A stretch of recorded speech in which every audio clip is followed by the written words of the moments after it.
I'll introduce you. Welcome to Rotary's Youth Protection Policies, What You Need to Know. And my name's Ryan Hamilton, and I'm from University of Sunrise, and I'm the tech support for this call. And it's going to be very easy because the presenter, Mike Madden, also a member of our club, he's actually going to be running all the controls. So Mike is I want to get the titles.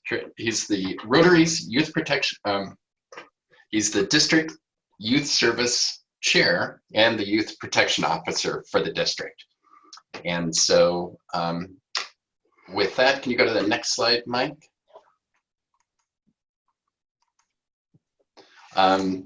It's always good to remember why we're doing all of this business, and the vision of Rotary International really spells it out for us.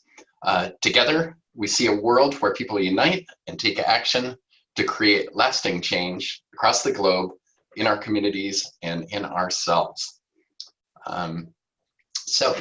Next slide.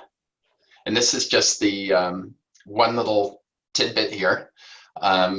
We can use the Q&A to ask questions. So if you figure out where that button is, and what we did, presentation I did yesterday, it seemed to work pretty well, is we let you ask your own questions. So if you type it in there, then that gives me a chance to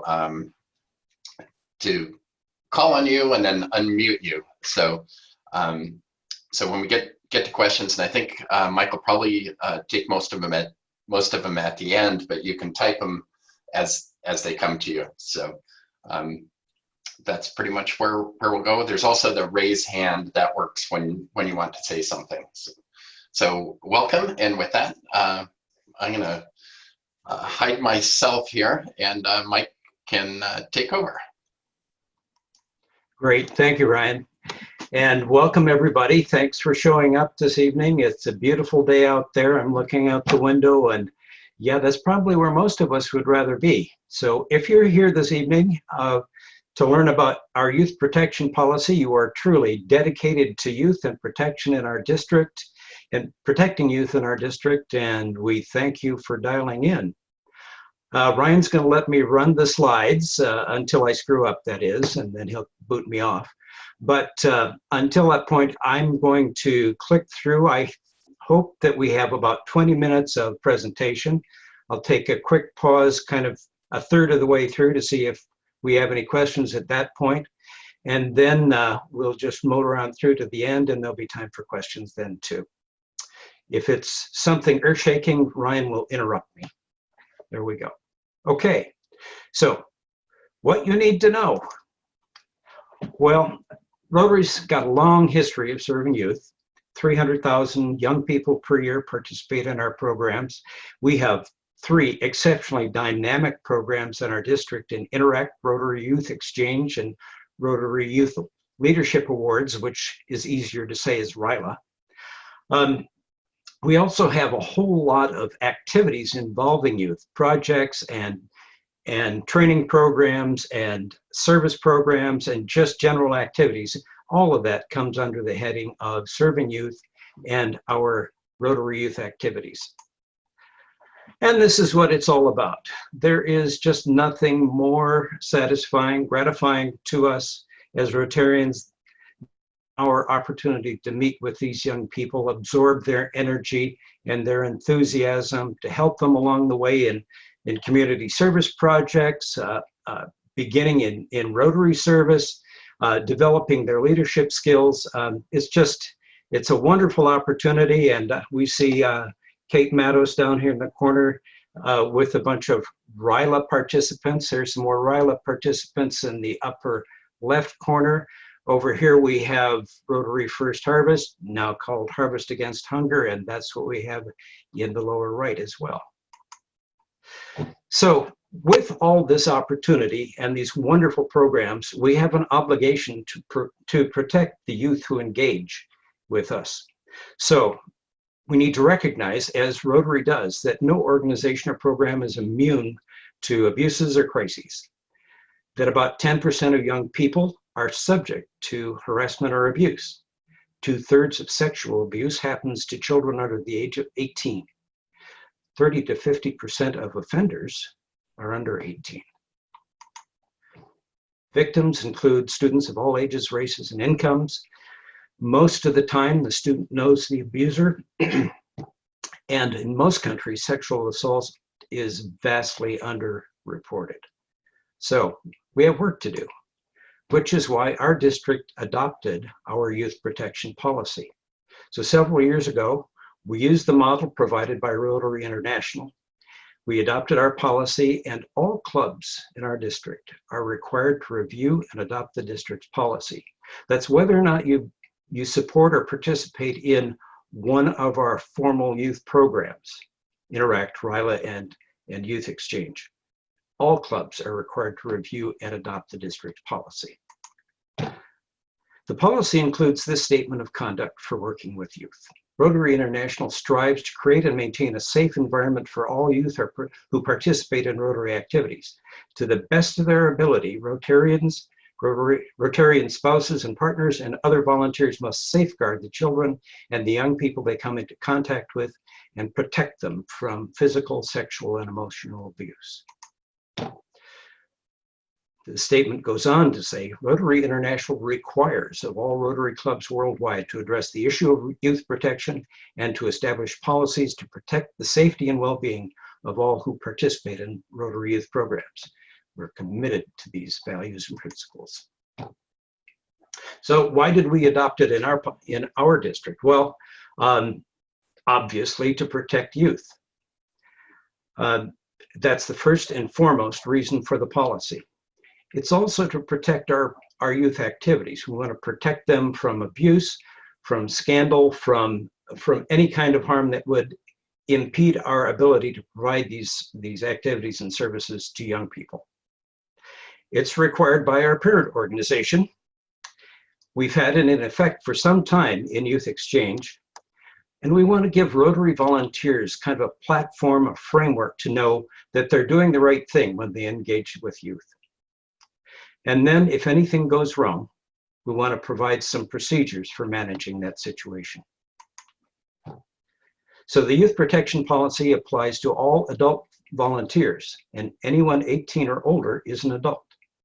All of the volunteers who have contact with youth under the age of 18 in our formal programs and in any other program that involve youth. So Rotarian spouses, partners, non-Rotarian volunteers are all obliged to abide by our policy. Youth, obviously, any person under age 18. Rotary Youth Service is all our club and district activities involving youth, but again, not limited to our formal programs.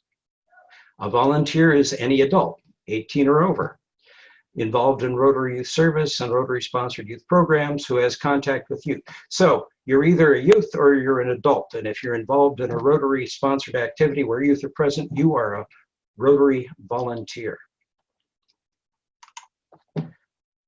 So far, are there questions? How's it looking, Ryan? Looks good. So motor on? Yeah, everything's great. Thank you. Okay, so there are two basic types of volunteer contact and types of volunteer in Rotary. One is volunteers with frequent and recurring contact. Typically, these people have a role in a youth program, or they provide transportation or some other service on a regular basis. These are the people who have the greatest need and the greatest requirement for training and for screening. So we have much for them to rely on in terms of resources and structure. The other type of volunteer contact with youth is infrequent or occasional. So typically not directly responsible for a youth program or for activities in a youth program. The contact they have is infrequent and incidental, so there's no regular pattern. And the activity takes place in a group setting where there is no foreseeable risk of abuse or harassment.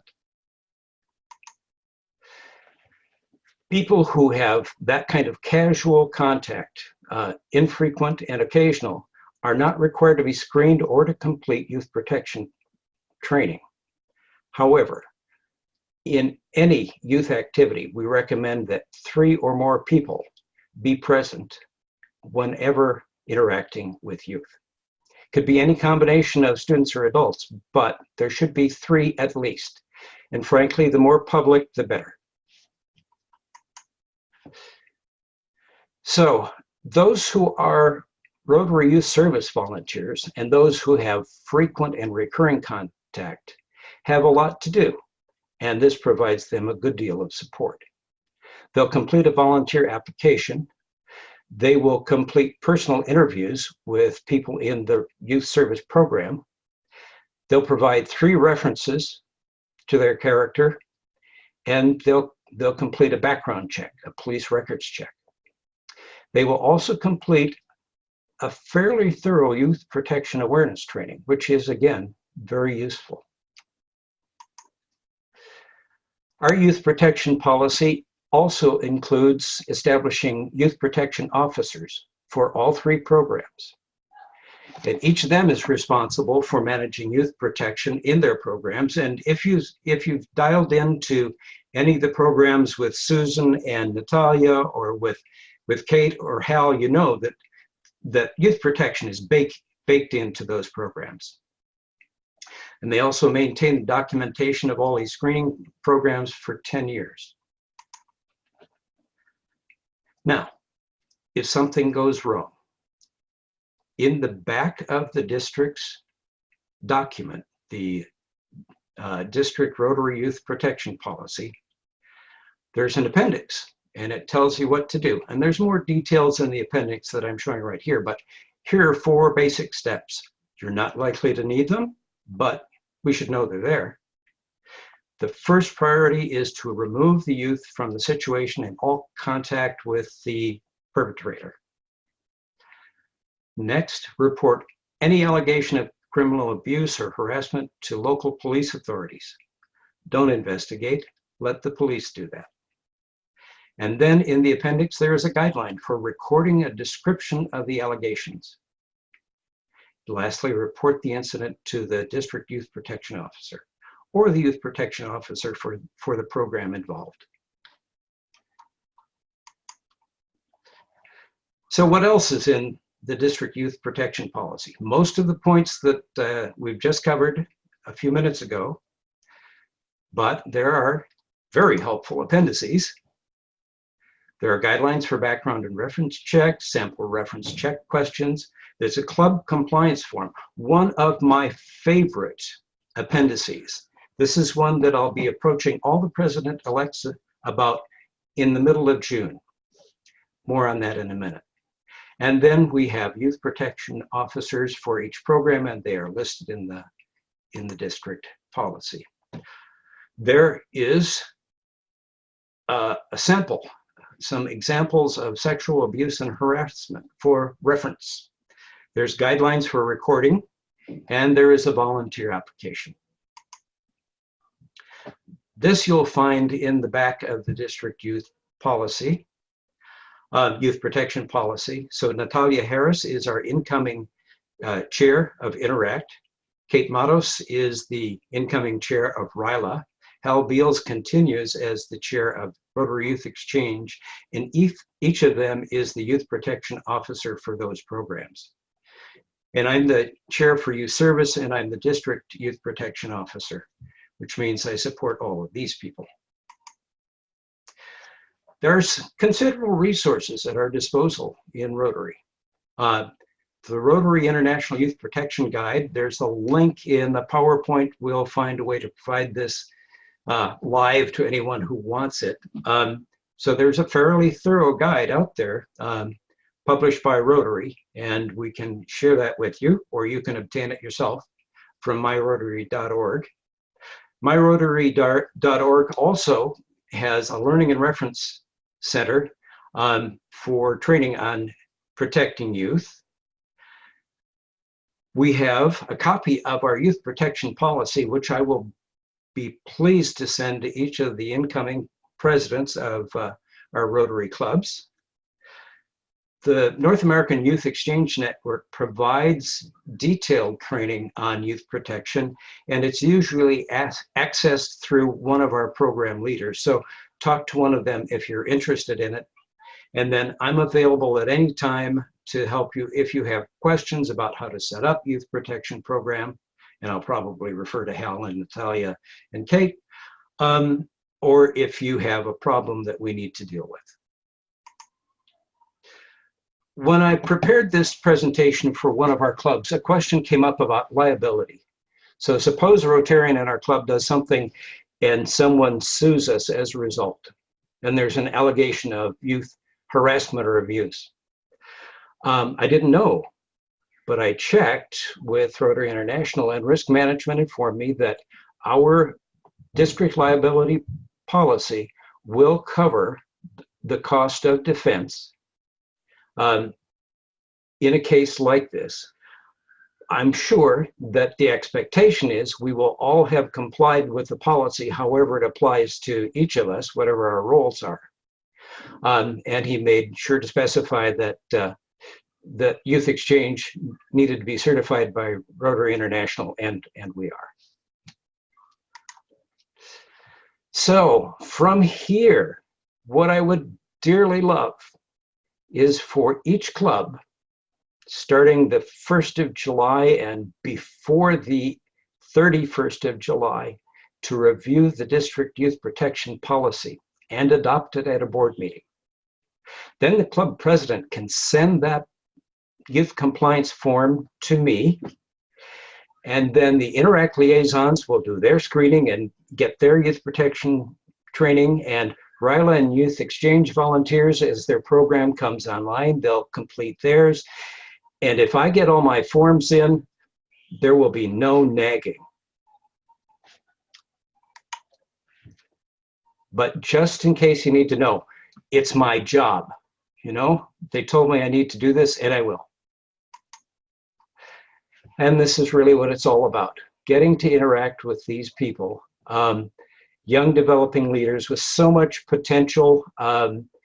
It's some of the most rewarding work any of us will ever do. So thank you for protecting our community's youth. Thank you for supporting our youth service programs. And now, is there a question or any discussion? There is. Stefan, I'm going to unmute you. You have a couple of questions here. Disappeared. Oh. There we go. Hello, it's Stefan. Hi, Stefan. My question is whether these policies are District 5030 only, or US only, or are they worldwide? I have not done a survey. We are, all Rotary clubs and all districts are required to have a policy. We modeled ours on the one provided by Rotary International. So I would expect the policies across clubs and districts internationally to be somewhat consistent. I think they'll be pretty consistent. Awesome, thank you. Great presentation, by the way. It's really interesting, and I love it that Rotary is taking all these efforts to make sure everything is okay. I really like that. Thank you.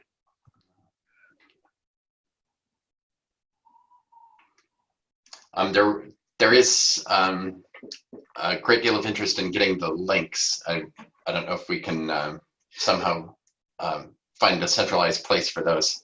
If the participants are comfortable putting it in chat, could we scrape it off the chat? Putting their email address in chat? Let's just put your email address up there, and then you'll send it to them. I think that's fair. Yeah. All right. So can you do that for me, Yeah. Ryan? Because I don't see the. Yeah. I think I can. Yeah. You got it? I will in a second. Right. But yeah, I don't see any. Oh, I don't see any other questions here. But if anybody wants to contribute, Nancy Bittner's firing away questions, so let's allow her to talk. I had to deal with her this morning. I'm not sure what I did there.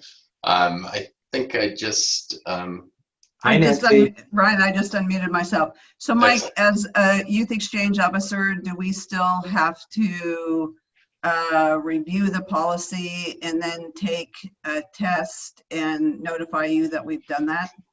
I'm going to refer that to Hal. Is Hal on the call? He is not. Okay. He is not. Then we'll discuss it with Hal.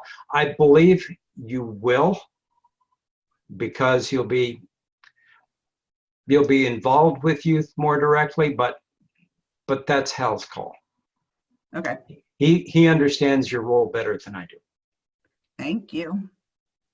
Anytime. Thank you, Nancy. JP. Yes, sir. When will the policy be available to download? We have in Lake Forest Park, we have a board meeting next Tuesday. We will get it signed as soon as possible and get off your nagging list. And I appreciate your enthusiasm. You need to have the next year's board adopt and next year's president sign. We could do that next Tuesday. Okay. If you will send me your contact information by my email address, I will send you the form. I will do so. Thank you. Excellent, thank you. Let's see, Jeff. Yeah, Jeff Owen. Yeah, I just wanted to answer Nancy's question that if she's done the youth protection awareness training, that stays on for quite a long time, but she's not presently in our volunteer records because we haven't had her doing the annual Department of State training. So we have to renew her application. Good. Throw the book at her, Jeff. Thank you, Jeff. It has been a while since I have taken it. I have in the past, but I believe you are correct that it is not current. Yeah, we can do that for you though. I'm sorry? We can get the training to you if you want. Sure. Yeah. Great. Clarita. Hello, everybody. So nice to be able to participate. I am a youth exchange counselor for our Shoreline Breakfast Rotary, and I just love doing that. And I'm also new to this whole process just this past year. My question may not pertain, but I'll ask it anyway. Now that schools are online and students are not around, out and about, is anything changing as far as what we do for the students and how we are helping them through our various programs? Oh, I'm definitely going to punt that to Jeff. Hi, Jeff. I know Jeff. I'll bet you do. Clarita, can you repeat what you asked? I ask now under these conditions where it appears that schools may be online, maybe through the fall, and the students we're not with the students like we normally could be. Is anything changing as far as what we're going to be doing, or it doesn't pertain at all? It pertains, but presently we don't have our program going forward for the next year. So we've got one student left here who's being well taken care of at Vashon, and we've got one student that's outbound in Germany, but we aren't going to have any summer students this year, and we aren't going to have any year-long students through 2021. So it's not an issue. We will be addressing it though as this moves forward. Thank you, Jeff. Thank you so much. Kate. If you hear some youth in the background, that's because I'm currently supervising some. And one of them just walked out stark naked on my front porch. I'm going to make this quick. The RILA program also puts our youth volunteers, we have some youth facilitators, through the youth protection process.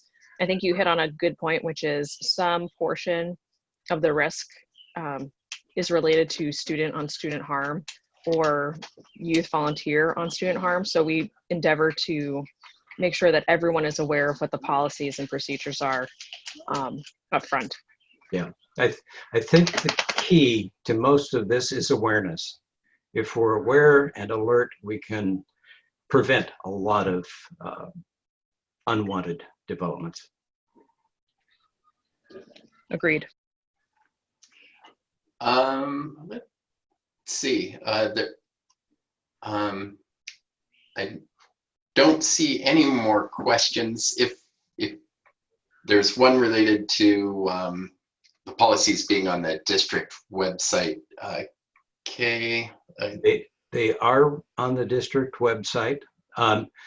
What's out there right now is this year's version, and next year's presidents will need to sign next year's version. So I'll update this year's version and get it out in the next week or so. If anybody wants it now, I'm happy to email it to them. Just use my email address to request it. Yeah, and I posted that in the chat. Thanks. It looks like we timed it pretty well. We have we finished 4 minutes early, and I don't think there are any other questions. There, I see 3 hands raised. Did we address I think them? they just. Oh wait, Bill McElroy, please. Oh, not him either. Yeah, thanks, Mike. I just wanted to mention you stated something. I made a note of it, Mike, that our insurance covers a litigation when something like this happens. Mm-hmm. But I think it's very important to note that it doesn't cover before there's charges or before litigation. So okay. It's something that we have to keep in mind. I mean, until there's an actual crime and there's something that actually happened and it's being charged, and then that's when the insurance kicks in. So, okay, thank you, Bill. You know, it's something that I just wanted to point out, and it's something that I learned from another district that had some problems. So good to know. Very good to know. Keep that in mind. Thank you. Kay Peterson, did you get your question answered? I did, yeah. I would just as much as possible encourage everybody to use the website, keep the policies updated on there, because that's the best clearinghouse for all of this kind of information would be our District 5030 website. Yeah, it looked like the training was on the My Rotary mostly, and then the. Yeah, we'll make sure that if we don't, I'll include a link to the RI Youth Protection Policy in our copy of the policy. So we'll make an active link in there. So if you use the website and you pull up the district policy in one of the appendices, you can click on the link to Rotary International. That'd be great. Thank you. That's a good idea. Clarita, your hand's raised, but I think you just didn't unraise it. I'm assuming. I think that completes it. Is that a wrap? I believe so. So. All right. Well, thank you everybody for turning out on a beautiful sunny evening, and thanks for again supporting youth protection in our district. Great work, Mike. Thank you. Goodbye, all.